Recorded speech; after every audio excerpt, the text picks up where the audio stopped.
Hi everyone. सो इस video में हम पढ़ेंगे हेट्रोक्रोमैटिन एंड यूक्रोमैटिन के बारे में। ठीक है, देखो जब हम कोई भी क्रोमोसोम लेते हैं ना, जब आप क्रोमोसोम स्टडी करते हो तो उस क्रोमोसोम के अंदर हमारा डीएनए प्रेजेंट है, ये हमें पता है, और वो बहुत ही कंडेंस फॉर्म में होता है। ठीक है, कॉम्पैक्ट फॉर्म में होता है। जो हमारा डीएनए होता है ना, डीएनए जो होता है, उस डीएनए के ऊपर जो है कुछ रीजन ऐसे होते हैं जो ट्रांसक्रिप्शनली एक्टिव होते हैं। यानी कि डीएनए के ऊपर जो है वो रीजन जो ट्रांसक्रिप्शनली एक्टिव है, यानी कि ऐसे रीजन जहां से क्या बनता है, एमआरएनए बन सकता है, एंड उन एमआरएनए से हमारा प्रोटीन बनता है। तो उस डीएनए के ऊपर वो वाले रीजन जहां से हम एमआरएनए बना सकते हैं, ठीक है, और फिर हम प्रोटीन बना सकते हैं, ऐसे वाले रीजन जो होते हैं ना डीएनए के ऊपर, उनको हम क्या बोलते हैं, जीन। तो जीन को अगर आपको डिफाइन करना हो तो जीन क्या होता है, एक ट्रांसक्रिप्शनली, ठीक है, ट्रांसक्रिप्शनली एक्टिव पोर्शन होता है ऑन डीएनए, या ट्रांसक्रिप्शनली एक्टिव सेगमेंट होता है ऑन डीएनए। डीएनए का वो सेगमेंट जो ट्रांसक्रिप्शनली एक्टिव है, यानी कि जिससे हम क्या कर सकते हैं, ट्रांसक्रिप्शन का मतलब होता है जिससे हम एमआरएनए बना सकते हैं, प्रोटीन बना सकते हैं। तो ये हमारा क्या हो गया, अभी जीन के बारे में पढ़ा कि जीन क्या होता है, यानी कि क्रोमोसोम के अंदर हमारा जो डीएनए होता है, उस डीएनए के ऊपर ऐसे सेगमेंट्स जो होते हैं जो एक्टिव हैं, जिससे हम प्रोटीन बनाते हैं, एमआरएनए बनाते हैं। ठीक है, ये जब हम आगे कवर करेंगे एप्लीकेशन वहां तो हम पढ़ेंगे, बट एक ओवरव्यू था कि जीन हम किसको बोलते हैं। तो इस वीडियो में हम पढ़ने वाले हैं हेट्रोक्रोमैटिन एंड यूक्रोमैटिन के बारे में।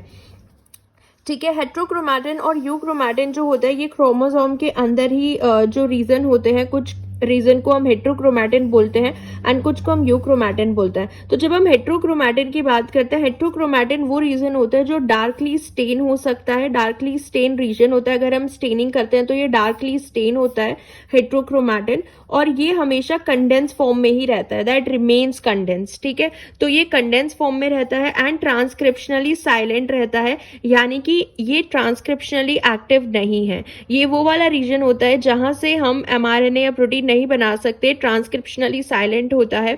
और हेट्रोक्रोमैटिन रीजन जो होते हैं, इनके अंदर क्या हुआ है, देखो हमने पढ़ा था ना कि हिस्टोन्स जो होते हैं, हिस्टोन्स की जो टेल होती है उन पे मॉडिफिकेशन होते हैं, एंड उस मॉडिफिकेशन की वजह से हमारा जीन जो है वो एक्टिव होगा और इनएक्टिव होगा।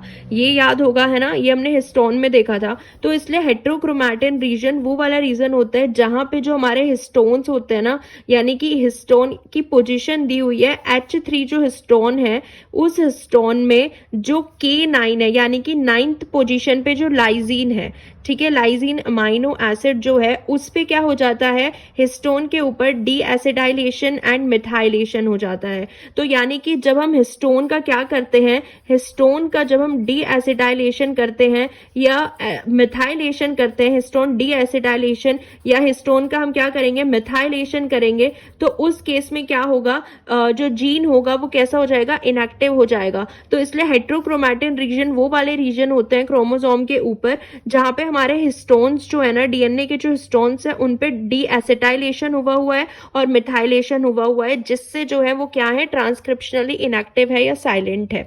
ठीक है, ये समझ में आया होगा, क्योंकि हिस्टोन में ही मॉडिफिकेशन होते हैं, ये हम ऑलरेडी पढ़ चुके हैं।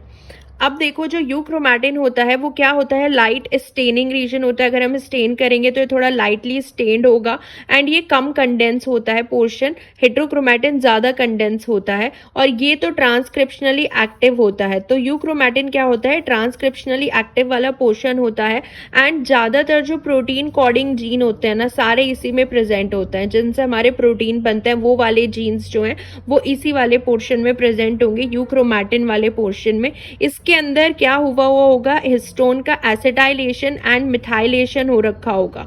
ठीक है, हिस्टोन का एसिडाइलेशन एंड मिथाइलेशन हो रखा होगा, तो इसमें ट्रांसक्रिप्शनली एक्टिव होते हैं, क्योंकि हिस्टोन का जब हम डी एसिडाइलेशन करते हैं तो वो इनएक्टिव हो जाता है जीन, लेकिन जब हम हिस्टोन का एसिडाइलेशन करेंगे तो वो क्या हो जाता है, एक्टिव हो जाता है। तो हिस्टोन का एसिडाइलेशन एंड मिथाइलेशन होता है, और ये पोजीशन गिवन है कि जो H3 हिस्टोन होता है ना, ये भी H3 हिस्टोन की जो 4th लाइजीन होता है एंड 79th जो लाइजीन होता है, के मतलब लाइजीन अमाइनो एसिड। तो lysine amino acid, fourth lysine amino acid histone 3 का 79 पोजीशन पे जो लाइजीन होता है उस पे। सो इनका जब एसिटाइलेशन और मिथाइलेशन होता है तो यानी कि ये वाले रीजन कैसे रहते हैं, ट्रांसक्रिप्शनली एक्टिव रहते हैं, एंड ये वाले रीजन कैसे रहते हैं, ट्रांसक्रिप्शनली इनएक्टिव रहते हैं। इनके ऊपर डीएसिटाइलेशन एंड मिथाइलेशन हो जाता है 9th वाले लाइजीन पे, ठीक है। ये पोजीशन भी याद रखनी कि कौन से लाइजीन पे हो रहा है, H3 हिस्टोन में ही हो रहा है। तो ये और हम डिटेल में तब पढ़ेंगे हिस्टोन एसिटाइलेशन जब हम मॉडिफिकेशंस को डिटेल में देखेंगे। अभी आपको इतना ही याद रखना है हेट्रोक्रोमैटिन और यूक्रोमैटिन रीजन के बारे में। देखो ये क्रोमोसोम दिखाया हुआ है, ये बीच वाला पोर्शन जो है ये हेट्रोक्रोमैटिन का ही रीजन है, बीच वाला, जो कि बहुत ज्यादा डीपली डार्कली स्टेन्ड है एंड कैसा है, ये बहुत ही ज्यादा कंडेंस होता है। यूक्रोमैटिन जो है वो लाइटली स्टेन्ड होता है, ये हमारा यूक्रोमैटिन वाला पोर्शन है, ये लाइटली स्टेन्ड होता है। एज वेल एज इसके अंदर जो है हमारा एक्टिव सारे जो प्रोटीन कोडिंग जीन है इसी के अंदर प्रेजेंट होते हैं हमारे protein coding gene, and transcriptionally active होता है और ये कम कंडेंस होता है। देखो जो हेट्रोक्रोमैटिन होते हैं ना वो दो टाइप के हम पढ़ते हैं, एक होता है हमारे पास कॉन्स्टिट्यूटिव हेट्रोक्रोमैटिन एंड एक होता है हमारे पास फैकल्टेटिव हेट्रोक्रोमैटिन। तो जब हम कॉन्स्टिट्यूटिव हेट्रोक्रोमैटिन की बात करते हैं ये परमानेंटली कंडेंस ही रहता है, मतलब ये हमेशा इसी स्टेट में होगा, कंडेंस स्टेट में ही होगा, और ये बहुत ही ज्यादा डीपली स्टेन्ड हमको दिखाई देता है G0 स्टेज पे। और ये कैसा होता है, ट्रांसक्रिप्शनली इनएक्टिव रहता है, परमानेंटली बंद रहेगा, ये ट्रांसक्रिप्शनली इनएक्टिव रहता है। और इसके अंदर क्या होते हैं, डीएनए के हाईली रिपीटेटिव सीक्वेंस प्रेजेंट होते हैं जिनके अंदर कोई जीन नहीं है। So they do not contain gene, इनके अंदर सिर्फ क्या होता है, हाईली रिपीटेटिव सीक्वेंस होता है डीएनए का।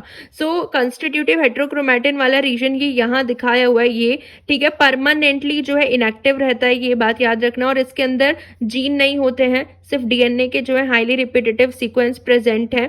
और ये सबसे लेट रेप्लिकेट करता है एस फेज में, जब रेप्लिकेशन होती है ना एस फेज में, तो ये वाला पोर्शन जो है सबसे लेट रेप्लिकेट करता है।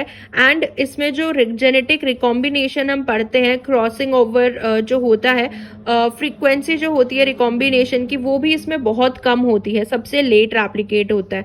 तो इस टाइप को के हेट्रोक्रोमैटिन को जो परमानेंटली बंद है, कोई जीन प्रेजेंट नहीं है, सबसे लेट रेप्लिकेट होता है, जेनेटिक रिकॉम्बिनेशन फ्रीक्वेंसी जो है वो भी इसकी कम है, तो सारी चीजें इसमें जो है यही है, इसी टाइप की है। तो इसको हम बोलते हैं कंस्टिट्यूटिव हेट्रोक्रोमैटिन, ठीक है। एक हमारे पास होता है फैकल्टेटिव हेट्रोक्रोमैटिन, ये भी हेट्रोक्रोमैटिन का ही है। सो दो तरीके के होते हैं, कंस्टिट्यूटिव एंड फैकल्टेटिव।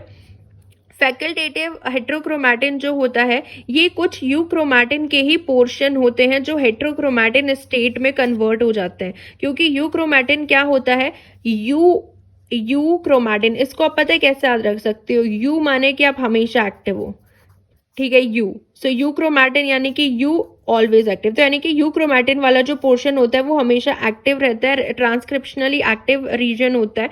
तो इसके कुछ रीजन जो है वो हेट्रोक्रोमैटिन में कन्वर्ट हो जाते हैं जो कि इनएक्टिव होता है, तो उसको हम बोलते हैं फैकल्टेटिव हेट्रोक्रोमैटिन। और ये कहीं कहीं पे जीन एक्सप्रेशन शो कर देते हैं किसी पॉइंट पे, क्योंकि इसमें तो बिल्कुल भी जीन प्रेजेंट नहीं है कंस्टिट्यूटिव में, तो ये तो बिल्कुल भी जीन एक्सप्रेशन शो नहीं करते हैं।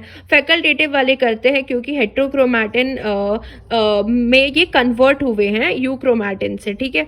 और ये कंडेंस्ड भी हो सकते हैं, डीकंडेंस्ड भी हो सकते हैं। इसका जो परफेक्ट एग्जांपल हम देखते हैं फैकल्टेटिव हेट्रोक्रोमैटिन का, वो होता है मैमेलियन, मतलब ह्यूमंस में जो बार बॉडी होती है, यानी कि जो फीमेल में 2 एक्स क्रोमोसोम्स जो होते हैं ना, फीमेल के अंदर क्या होते हैं, 2 एक्स क्रोमोसोम होता है, उसमें से एक एक्स क्रोमोसोम जो है वो इनएक्टिव हो जाता है, तो इसलिए उसको हम फैकल्टेटिव हेट्रोक्रोमैटिन के एग्जाम्पल में पढ़ते हैं। क्योंकि एक एक्स क्रोमोसोम जो कि यूक्रोमैटिन था वो क्या हो जाता है, इनएक्टिव हो जाता है, क्या बन जाता है, हेट्रोक्रोमैटिन बन जाता है। तो इसको भी हम पढ़ते हैं कि कैसे होता है पूरा प्रोसेस। तो आई होप ये समझ में आया होगा हेट्रोक्रोमैटिन एंड यूक्रोमैटिन का